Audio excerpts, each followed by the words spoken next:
Perfect. Hello, hello, hello. Hello, hello, hello, and welcome to Good News Jamaica's Mobile Reasoning series. Okay, nice. Thank you for having me. Now, I came across your life like serendipity. I was talking with somebody at the Consulate General of Miami, and they said, Charles, you really need to reach out to this person because she's doing phenomenally as far as representing Jamaica. So Wow. I said, I don't know, let me check, let me check. And I was blown away with who you are. Wow. Please, Wow. please do me a favor and just give a very short introduction of yourself. For those who don't know me, my name is Jacinth Headlam. I'm an author of the book Love After, actress, film producer, and also QVC on air talent. And I'm your sister friend. Listen, you And of forget. course, I was born and raised in Jamaica, St. Mary to be exact. May I tell you which part of St. Mary because I don't want nobody try to find my family. But I'm from St. Mary. Sweet, sweet, sweet. If anybody was to try to find your family, seriously compliment them on what they've created. See, because trust me, and we're going to get into that. I mean, we're not going to make this I'm only playing. I'm from Richmond. you're from Richmond. Excellent, Yeah. excellent. Yeah. Well, we're going to go look up your parents now and go thank them very much because no, Jacinth, I got your book, right? Because once me hear say you have book, me have to jump in it. Mm. And I was blown away at Love After. You know Love why? it. I've read many motivational books and triumph over adversity books and Yeah. um but yours is different Yeah. because it is so down to earth. It is so, Mm. it's not a thing of, and if you do this, you will succeed. And if you do that, no, it is me buck my toe, and Yeah. they all have the con for short. And but I persevered. I did what I had to do, and I Yeah. took the licks, got up, Mm. and kept going. Yes. Tell Yeah. me, tell me about the experience of writing that book. Yeah, absolutely. I mean, one thing for Love After, and a lot of people might say, Love After, what is that? What did love after what? And Love After is just that. After you've been through all your pain, your sorrows, your hurt, your shortcomings, your betrayal and failures and feeling inadequate. Your love after is your triumphant, right? It's finding your identity. What is your purpose after the pain? And I always say love after is that transformation from your pain to purpose. And love after for me was my place of vulnerability and transparency. And it really took me a while to write it because I had to first minister to myself and heal before I can tell somebody else, like you were saying, you need to do this. And if you do that and that. And I had to go through it. And there were times when I was writing and God would just wake me up at 4 or 5 o'clock in the morning. And as I'm downloading, he's dropping things into my spirit that you need to deal with, where it was like spirit of forgiveness. And sometimes when you're going through healing, a lot of stuff we cover up and we put a band-aid over it, or we just find a way to normalize it by becoming numb and turning a blind eye and a deaf ears to it. And a lot of stuff that was kind of hidden, or not really so hidden, but just so numb, and you kind of like subconsciously forget about it, starts to resurface. And it's like, no, there's some things that you have to deal with from childhood, and there's certain things that you have to deal with from teenager that is contributing to the man and the woman that you are today. And until you deal with these things at the root and at the surface, you cannot grow. You'll just begin to keep revolving in a ongoing circle and coming back to the same lessons year after year after year, because you have to deal with the root.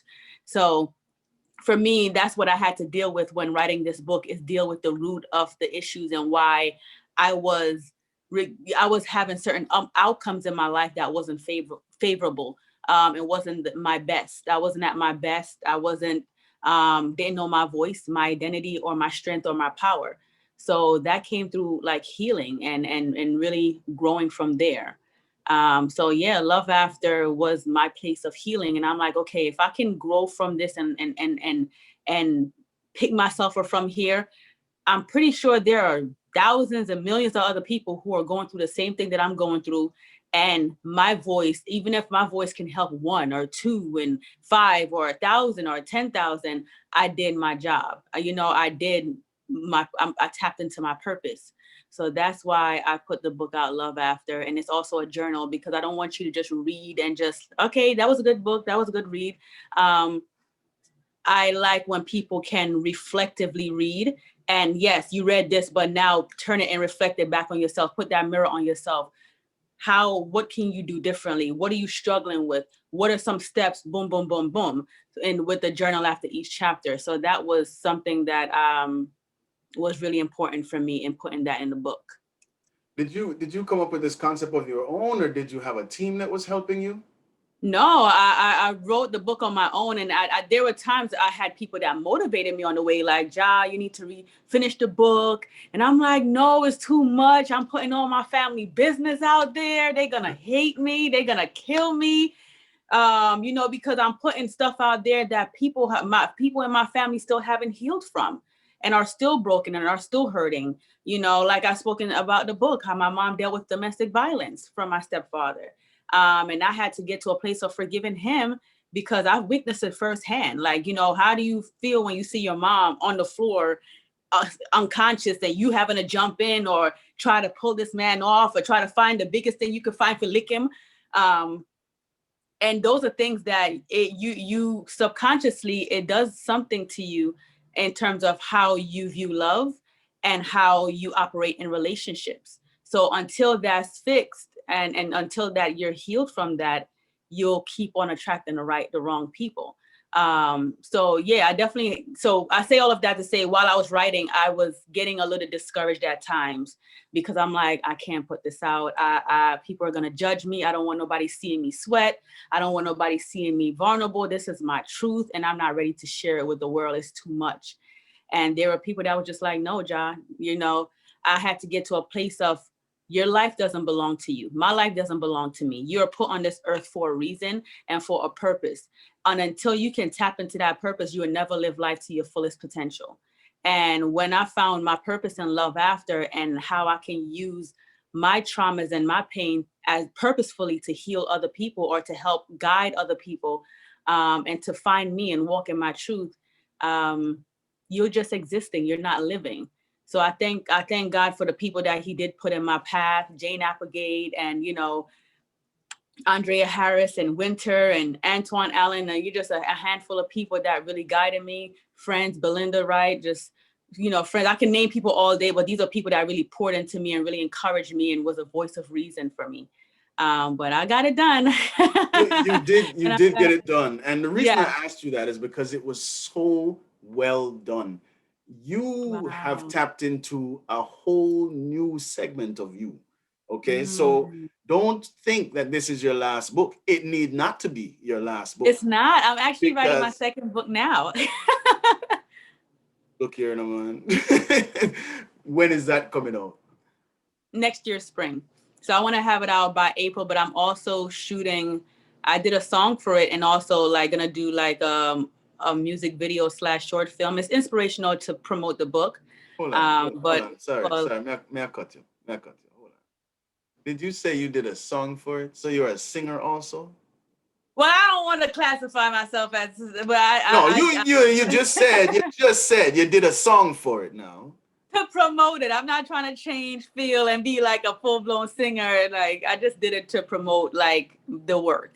Like for me, I also did the song to put to my film, so it'd be a part of the soundtrack.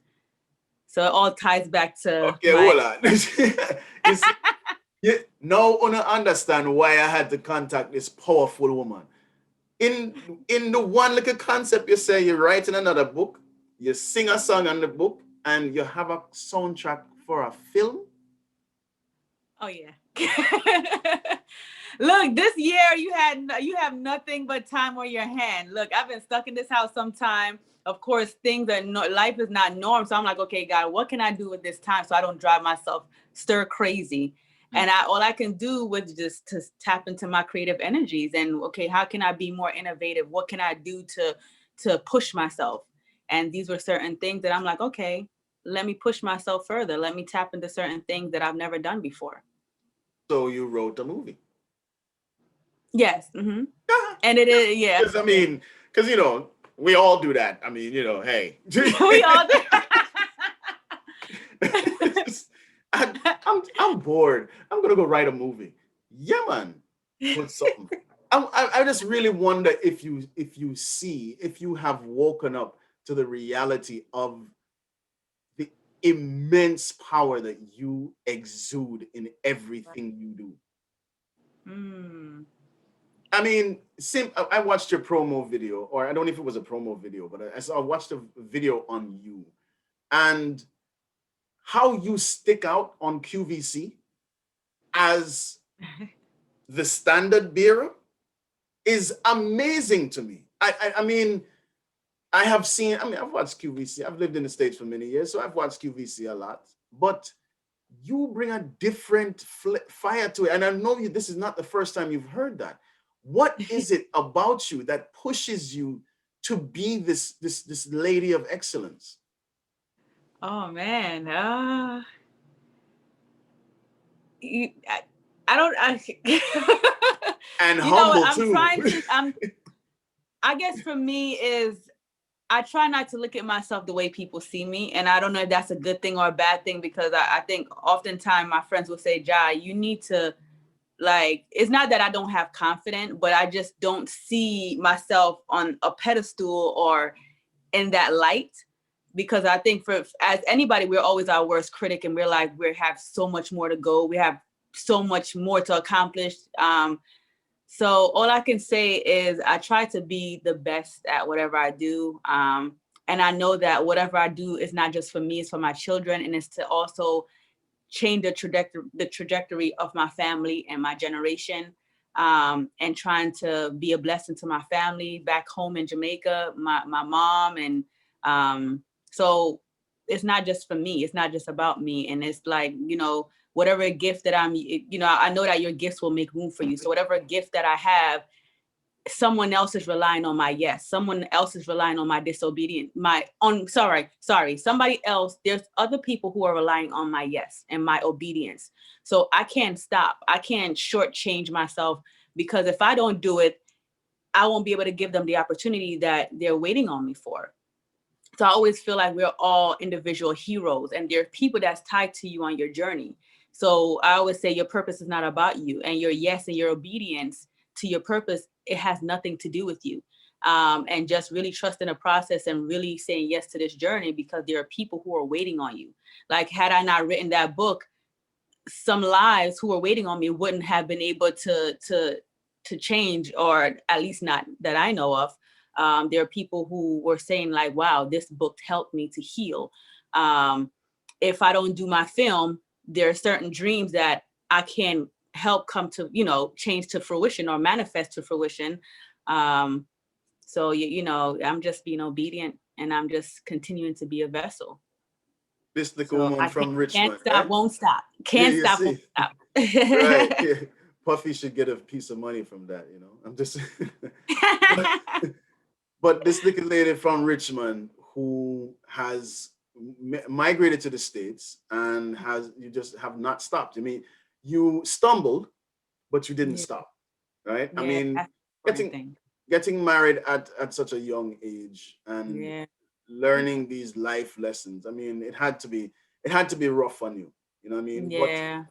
you have turned that into fuel for other people because I noticed that you're also helping young people get into the industry of entertainment. Tell me about that.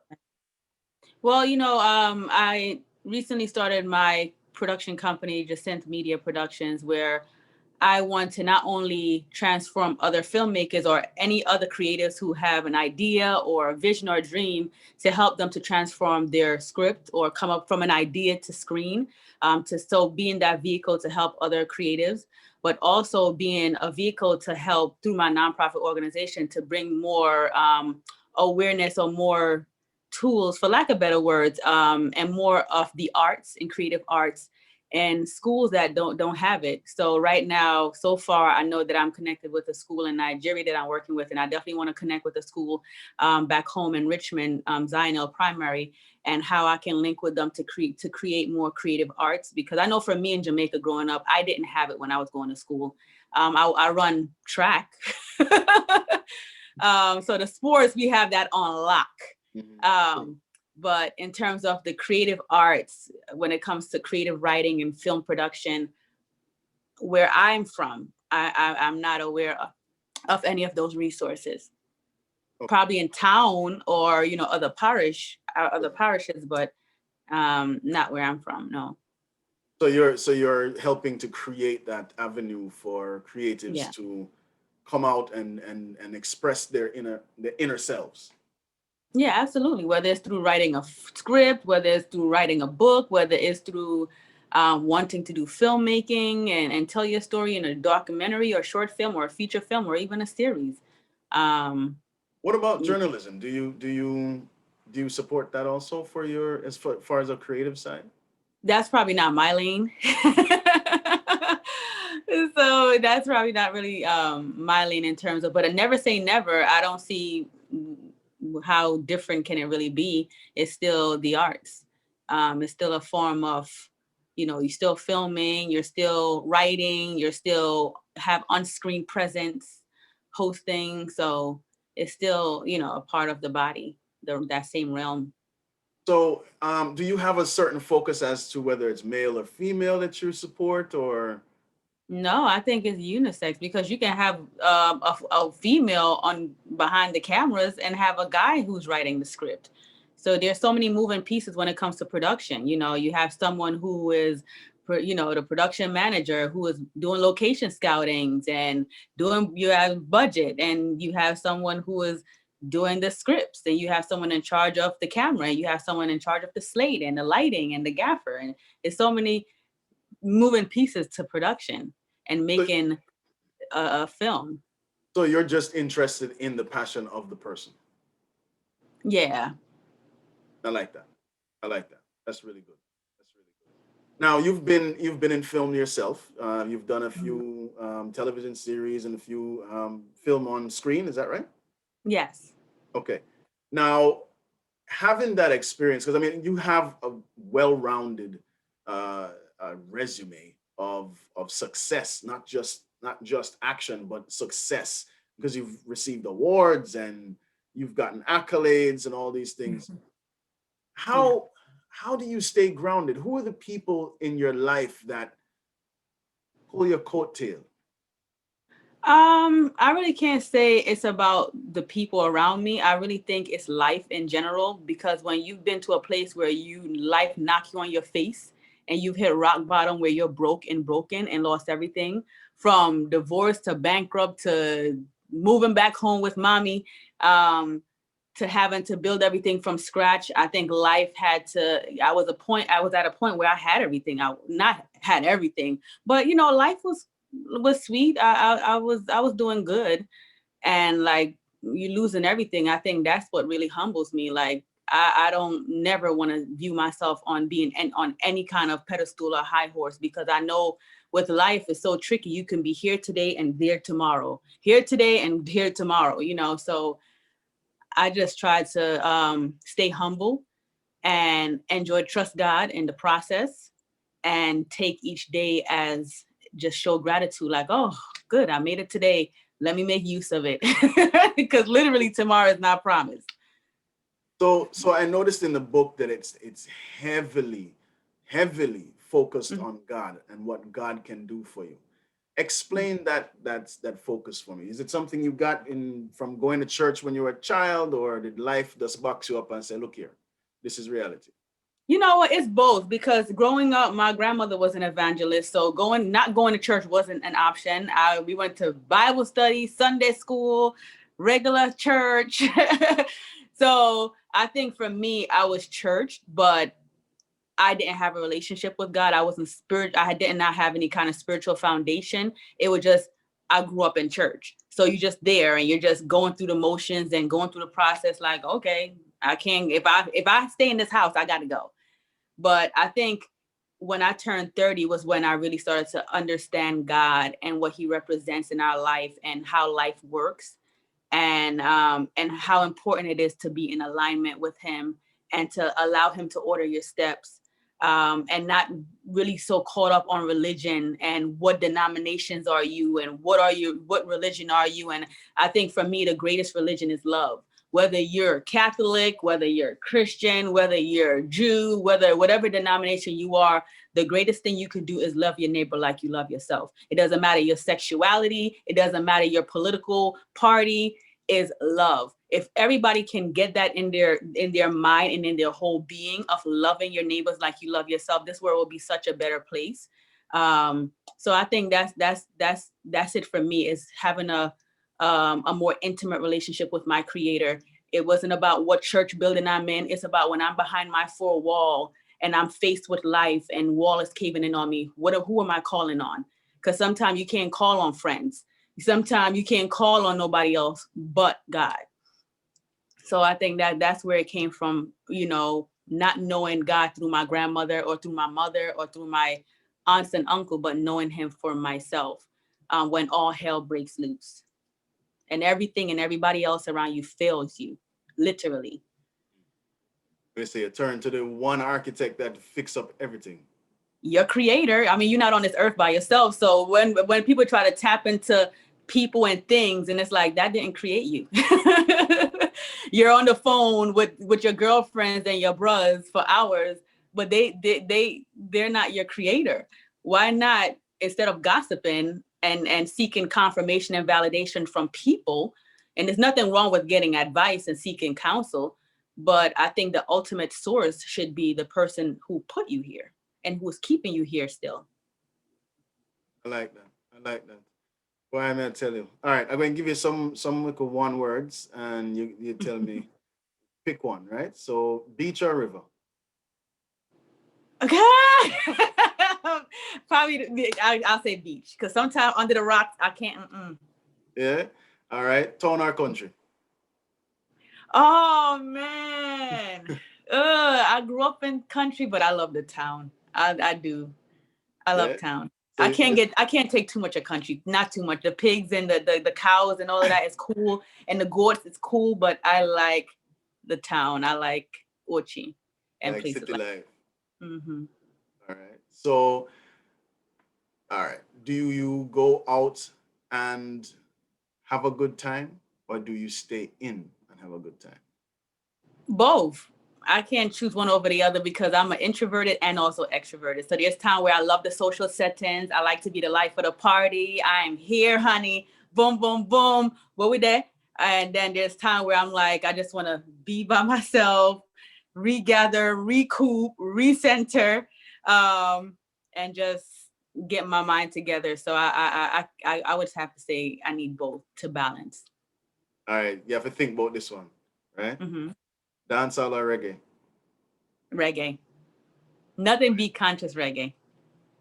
Like But every now and then, I look at dancer, but reggae, reggae. My favorite artist till now, I know I have an old soul, but I love Bob Marley and Barris. I love Barris. That's a good choice. Those are two good choices. That's a definitely Mm-hmm. two good choices. All right. So you have three children?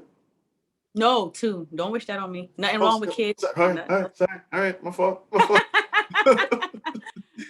Although I'm like, I was like, I'm not married. So it's like if my husband wants a child, whenever I do meet him, do I tell him no? It's like I can't deny him. So I might have another one in the future, but now I just have two. My son Jaden, who I love, is 11, and my daughter Genesis is 7.